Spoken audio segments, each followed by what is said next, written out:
Welcome to the Imperium Forex daily video. Before we begin, it should be noted that any advice is of a general nature only and that your personal circumstances have not been taken into consideration. Hello everyone, my name is Rob Clayton and thank you very much for joining me. To start this morning's webinar, the Australian dollar bearish sentiment has continued since yesterday, along with the greenback recapturing its bullish momentum. Overnight, the pair fell to a fresh weekly low of 76.28 after briefly challenging the 77-cent handle. With further negative implications in play, I do expect to see the target take out 76.15 and move to the objective of 75.80, which is still holding for the week. Yesterday, as widely expected, the RBA held interest rates at historic low of 1.5%.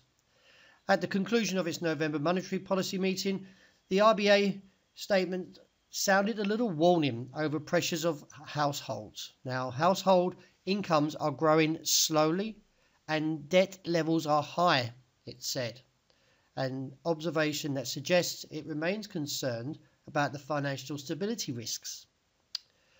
Looking at the technical, as I say, the stochastic is in favour of a move down, and histogram on the MACD is also supporting this view.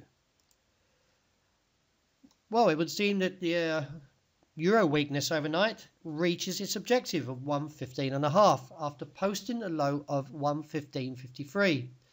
With further implications towards the downside, I'm a little bit cautious from this level at 115.5, and the reason behind that is the dollar index overnight rallied on to a high of 95.05 before dropping back to 94.80. However, it is viewed that the US dollar will continue to maintain its bullish stance. Therefore, we should not discount further challenges of 115.5. Beneath there does look towards 114.70. Any advances still sell into strength at 116.35 or towards that cap at 117.0515.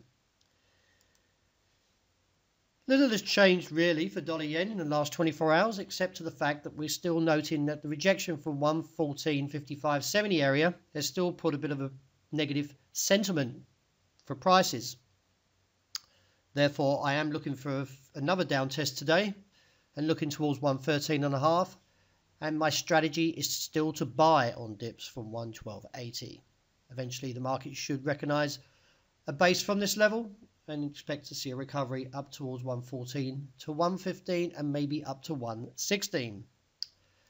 My pound outlook is still neutral and it still holds within the noise band, as I call it, from 130 to 133. While there's little technical direction at this point, does leave me neutral, as I mentioned, and I'd rather wait until I get further confirmation to put any kind of risk or view onto the pound. Well, it would seem that the market has dropped back from that 81.83 resistance overnight, and at this stage is slightly weaker to the start this morning due to the slightly firmer US dollar. My strategy is still to buy on dips.